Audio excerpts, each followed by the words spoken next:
Welcome to the Investor Fuel Real Estate Investing Show, where I interview the nation's top real estate entrepreneurs, industry leaders, and other amazing entrepreneurs to help educate and inspire you to take your business and your life to the next level.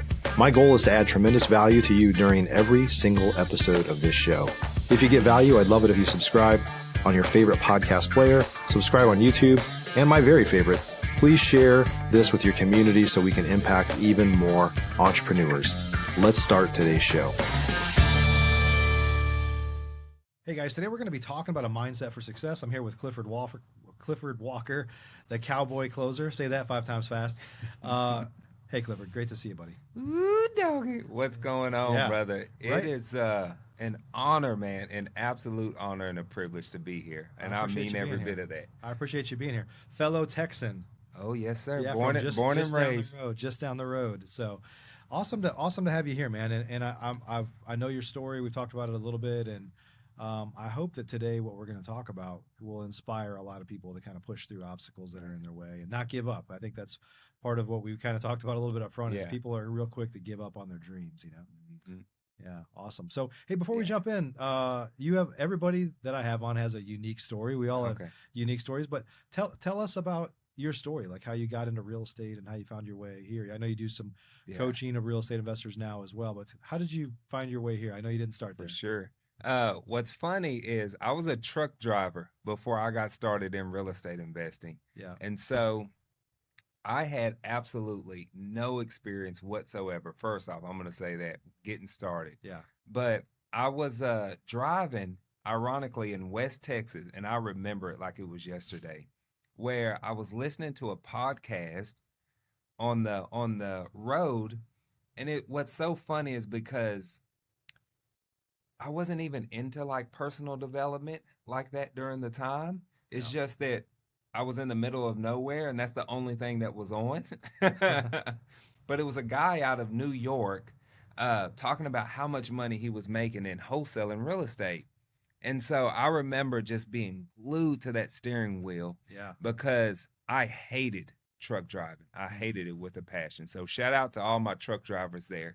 But I even came home to my wife like, hey, babe, we're finna start wholesaling real estate. But I just went down this rabbit hole to where I finally ended up attending like a 3-day in-person seminar and getting some coaching, and it's been history ever since. So do you remember whose podcast that was, from New York? So it was a guy, his name is Mark. I don't remember his last name. Okay. But I keep telling myself, like, I need to reach out to the guy. And I never do. I never do. I really need to. It's a relatively small world, and I was one of the early podcasters, and so there's so many that I don't know, but I do know a lot of them. So yeah. That's great. I mean, I think honestly, I would say this is I used to be in love with real estate. Mm-hmm. Like I used to love to flip a house, like the transformation or wholesaling it and making 10, 20, 30, 40, 50 grand, whatever it is, like, and then I got to a point where I was like, it's not actually, our buddy Matt Andrews has said this quote. Some people think that I quoted this. I'm actually quoting Matt Andrews now. So there's an asterisk next to it. I'm recycling this quote. Yeah. Real estate isn't the thing. It's the thing that gets you the thing. Exactly. And so it's like, for me, it's changed my family tree, but I'm not in love with the transformation of real estate anymore. I just am in love with what it could do for my family and what it could do for other people. It's so funny. I was just telling somebody something that very similar the other day, because I would say the same. Like, even for me, like, real estate is just a means to an end. That's right. Right? To create a lifestyle. Yeah. But my passion is in serving. Like, we have a nonprofit that real estate fuels a lot of the stuff that we do within our community. Yeah. And so, it's typically just a gateway. Yeah. If you could make that kind of money selling tacos, I mean, I would do that too. Yeah, agree. And I love tacos. I love tacos more than I love real estate, maybe. Seriously. But you can't make tens of thousands of dollars selling a taco. Yeah. And I think that's a good point for people, because it allows you to really create the life you want, create the impact that you want to make, because there's people that are doing real estate, or maybe maybe they're not doing real estate, but they're interested in getting in it, but they know they have ministries in them. They know they have books in them. Yeah. They know they have nonprofits in them that they want to start. Well, allow that real estate to fuel those passions for you. Yeah. Yeah. It's a means to an end, like you said.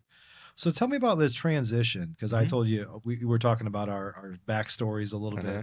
ahead of time. You were a truck driver, but you had to make a leap of faith to kind of leave something that maybe you didn't like, but at Oh, least, yes, you know, sir. they say that sometimes they say that the devil you know is better than the devil you don't know. Yeah. And a lot of people are stuck doing what they do Hmm. because they don't necessarily like it, but they know what they're going to do each day when they get up, and they don't have to worry about that it's not going to be there. Truth is I used to Yeah. think that in corporate America. I thought I worked for a $5 billion company, and I was the golden boy. Like Yeah. everybody knew, like I was the crowned prince until my boss got fired, and then I was dog shit. You know, I Yeah. was dead, and I was like, how did that happen? And I went from being so comfortable to Yeah. like literally getting fired. You Yeah. know, and so anyway, and the reason I say that is a lot of people think their job is safe, but is anybody's job really safe Not at these days, all. right? I mean, Not at all. even in the truck driving industry, I mean, at some point you got to believe that's going to be they're going to be using Tesla trucks and driving those around. I mean, Exactly. nobody's job is really safe anymore unless you take a little more initiative. But you do have to make this leap of faith of Yeah. I'm going to be proactive and I'm going to find another path before I'm forced to, Hmm. right? So tell us about your leap of faith. Yeah, but you actually hit on a point. It's so insane to me, about the devil you don't know and the devil you know. Yeah, People will fight and claw to keep what they currently have. Whatever their current situation is, even no matter how bad it is, quote unquote, yeah, but they won't put that same energy into chasing something new. It blows my mind.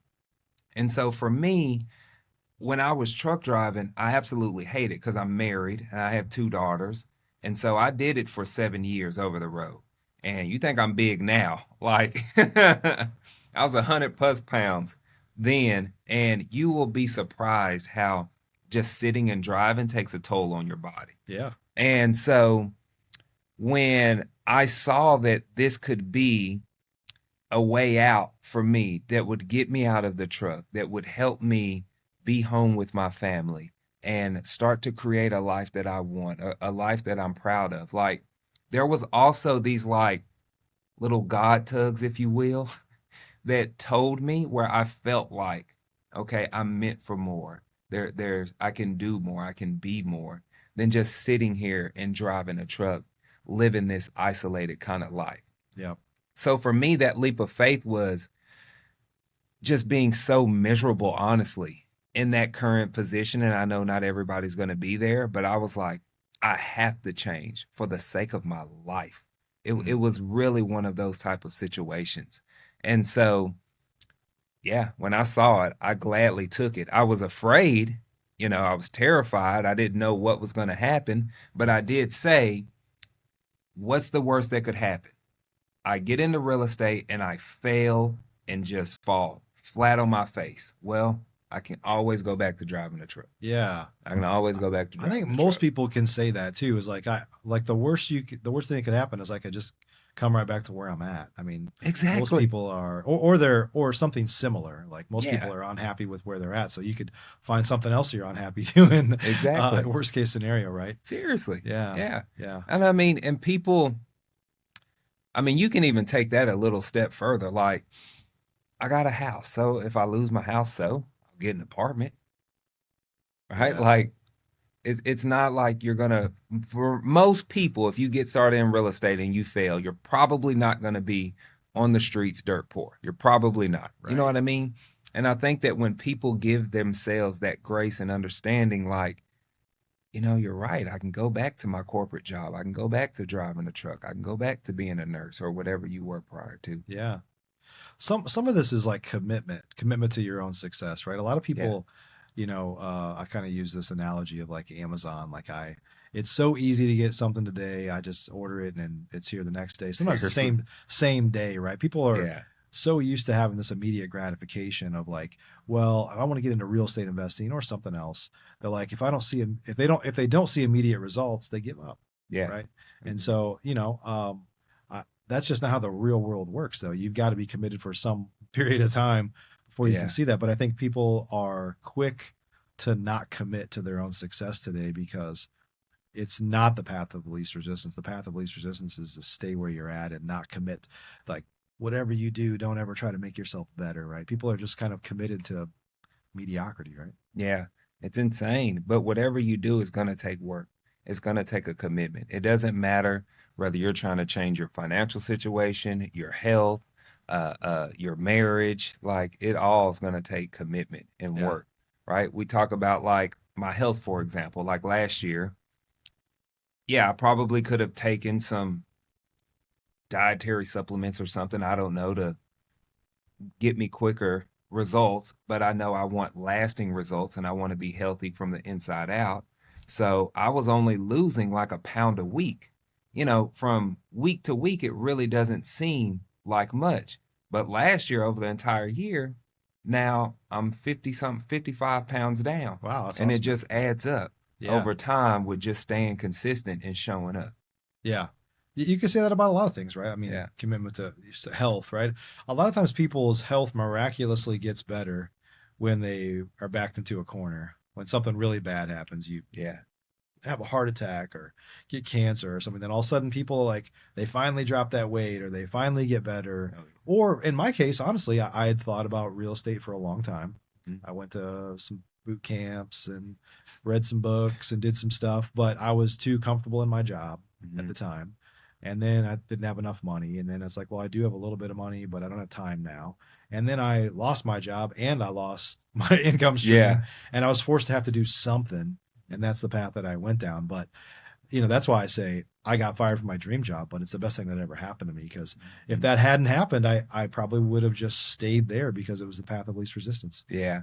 But it's funny, I think how, and I'm a man of faith too. So I think it's interesting how God works sometimes, or whoever, the Yeah. listeners believe in. But I'm a firm believer that if you're doing the thing you're not called to do, it will lead to the thing that you're called to do, right? Yeah. Because even, and I'm just guessing, all of those corporate jobs and all that experience that you had prior to actually helped you with where you are today because Yeah. you were able to lean into that experience. Like imagine starting in real estate without all of that corporate experience that you had prior to. It would maybe be a different story. Yeah, for So, sure. And honestly, for years, even when I was in real estate, I mean, even when for the first several years I was in real estate, I, I basically, because my wife and I met in grad school, so we have MBAs from a top 20 program or whatever, nice. University of Texas in Austin, by the There way. we go. And I have some executive education from some Ivy League school, all because the corporate America path was sending me to get more education and stuff. And I was like, man, none of this matters now that I'm a real estate investor. Like I didn't need to do Yeah. any of that stuff. And for years, I kind of made fun of like, you don't need all this education, and you don't. Like Yeah. most people in this industry, I know people that are wealthy, have done super well, huge impact and all that, and they don't even have a college education, let alone grad school or something Yeah. else. However, I think I've kind of wised up over the past few years, and there are things that I learned there, Yeah.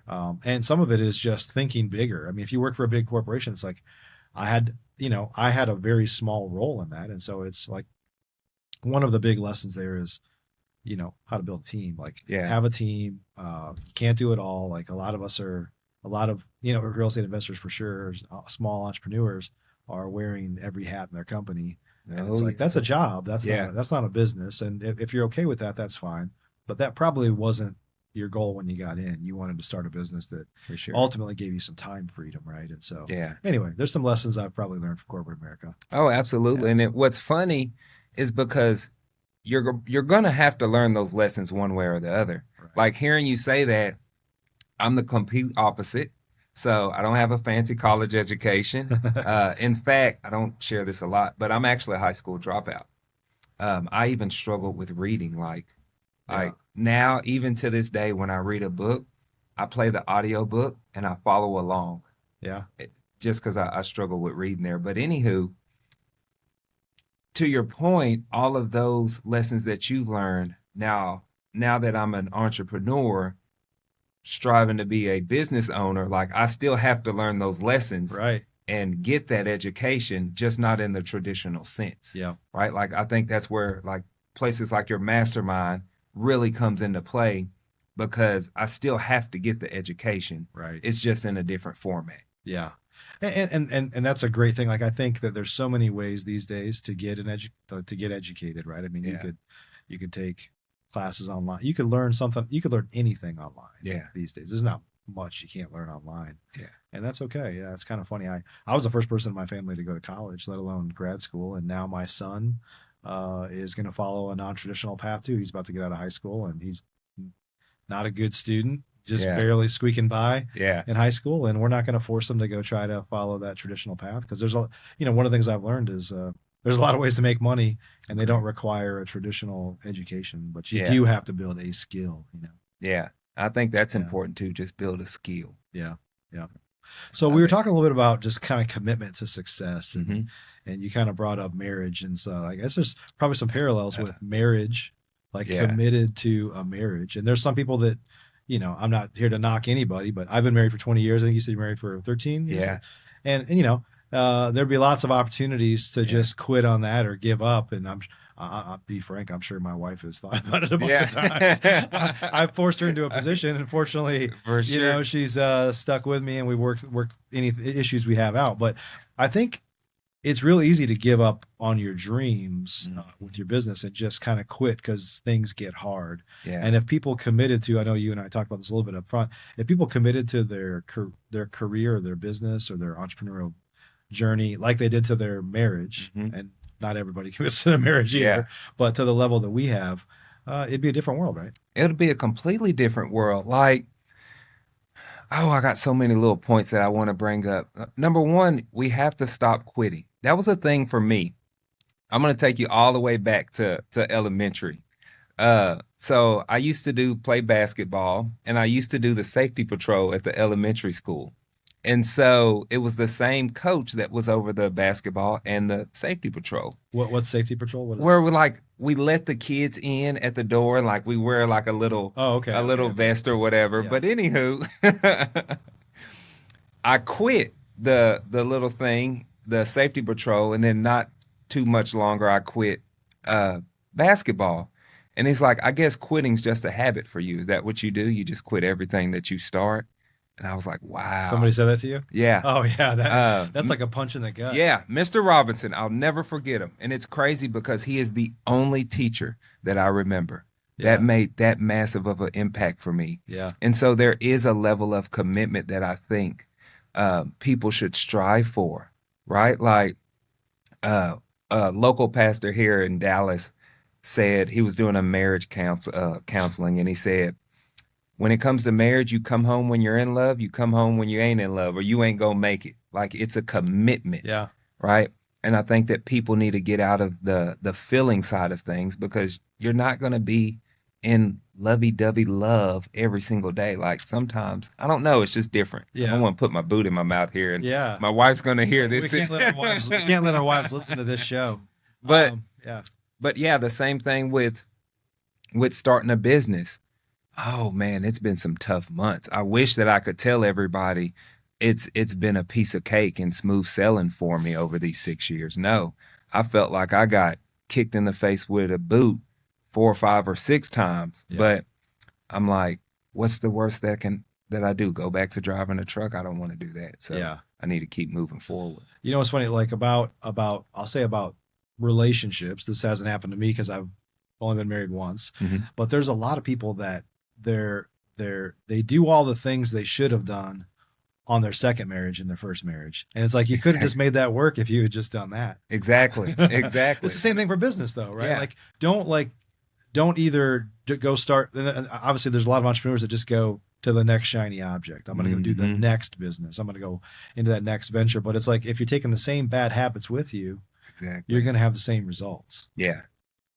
And it's funny because, speaking of real estate investors, we got a whole lot of shiny objects. Oh, yeah. You know, somebody will start out with either wholesaling or flipping or single family, and then they're jumping over to commercial or multifamily. And, you know, it's crazy how many, even people in my community, hey, Clifford, do you do multifamily? I do not. Hey, do you do mobile home parks? I do not. I specifically stay in my lane. Yeah. Now, I'm not saying there won't be a time where I veer into another lane, but right now, I need to be hyper focused and committed to mastering what I'm doing now. Yeah. And for a lot of real estate investors and newer people for sure, that if they allow themselves to get distracted, like it's because they do it because they think it's easier. Yeah, It's like that's hard too. It might seem exactly. easier right now, but you're going to get to a level where that's going to be hard too. So just get used to doing hard things, Yeah, right? exactly. Yeah. I Yeah. think Les Brown said, if we do what's hard, our life will become easier. But Yeah. if we always focus on what's easy, our life will become hard. Yeah. There's no doubt about it. Yeah. Another thing is that a lot of folks that um, they'll start something. They have enough information. You could, like I said, you could learn anything online. Yeah. But what often you don't get online is the blueprint for it. Like the Yeah. information is online, but it's not in the right order for Exactly. implementation, right? And I use this analogy of when my son was younger, Hmm. he was great at putting Legos together, right? And for those of you that your kids play with Legos, it comes with a direction, like Hmm. sometimes the bigger sets are in individual bags. So this is like bag one, Yeah. and this is like the first 5 steps, and then bag two has the next five Okay. steps, right? And everything is there. Just put it together exactly like this. But at some point, all those Legos end up pulled apart and in a big box or a bin or something. Yeah. And in our house, we're just talking. We were like doing some. My wife was cleaning out we have kind of a toy closet. My son's Yeah. 17; he doesn't play with any of this stuff anymore. And we have this huge like IKEA bin that just has like a billion Legos in it, and Oh, those wow. were all in sets at one Wow. point. And there's no way to put that back together. So all the pieces that are needed for all those sets are there, They're there. Yeah. but nobody could ever put those back together again. And not to knock YouTube. This show, people are watching this show right now on YouTube, by the Yeah. way, but it's not necessarily in the right order of how to put together the Millennium Falcon again, Yeah. even though all the pieces are there. Yeah. And so my point in saying that is sometimes people like they want success and they tried really hard, but they're not willing to go either invest in themselves to get that owner's manual, like the blueprint, the steps for how to do it, or they don't want to admit that they're struggling until it's too far gone and ask for help, right? Yeah. I think too that was my saving grace. I thank God for giving me kind of that maybe humbleness, if that's the right word, for me to look at myself and say, I don't know what I'm doing. I need help. Because to your point, I literally asked myself, Clifford, have you ever ran a 7-figure company before? No. Do you know how to run a 7-figure company before? No. Okay, you should probably find somebody that runs a 7-figure company and get coaching from them and try to figure out what does that look like. Yeah. Right? Like, and so many people don't ask themselves that simple question. Like, Yeah. and it's not to be ugly or funny, but if you do not have a 7-figure company, then what makes you think you know how to run it if you haven't gotten proper coaching from somebody? Yeah. Or if you're not in the right communities to where people can pour into you. Yep. And so again, it goes back to the education. You're going to pay one way or another. Yeah.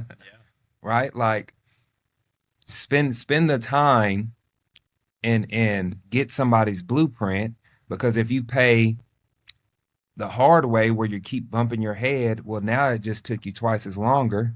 If you just would have joined the right community, Yep. that would have fast Get tracked around everything. the right people, right? Exactly.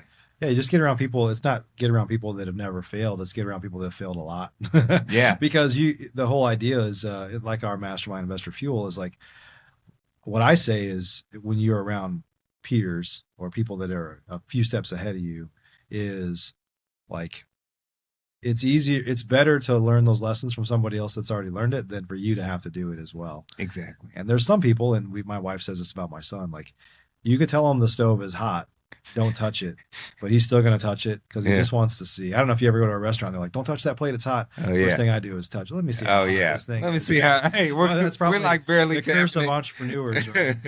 But I think along those lines of learning from other people is that a lot of people are quick to they're afraid of failure instead of failure being a stepping stone to something. Yeah. So it's like in the whole world, if you think of, I'm not a scientist, but if you think of anything that's kind of being tested by scientists, it's going to fail like 99% Yeah. of the time, and they know that, Mhm. but they have to do a lot of tests. In the entrepreneurial world, people fail one time and they quit. You Yeah, know, it's like, no, we're testing the stuff that doesn't work to see if we exactly. find out what does.